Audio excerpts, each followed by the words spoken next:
नोगोर डिमाकुसियाव बर' थुनलाइ आफादनि 64थि बोसोरारि जथुमा खुंनो सायनासालिनि गाहाय खुन्थिया गायसनबाय।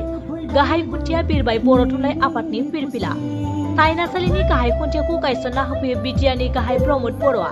दिनै उदालगुरि जिल्ला दैमु नोगोर डिमाकुसियाव बर' थुनलाइ आफादनि खुंजानो गोनां 10, 11 आरो 12 जानुवारि 2025 खालाराव 64थि बोसोरारि जथुमानि सायनासालिनि गाहाय खुन्थिया गायसनबाय।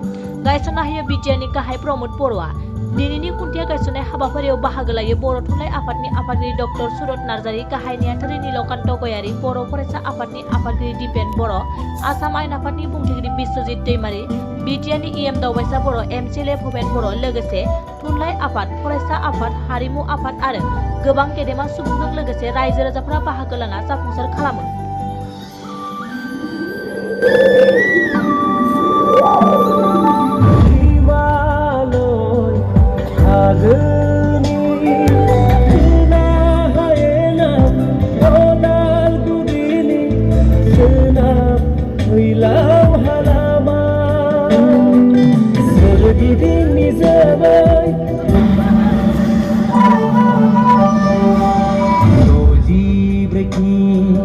बोसोरारि जथुमा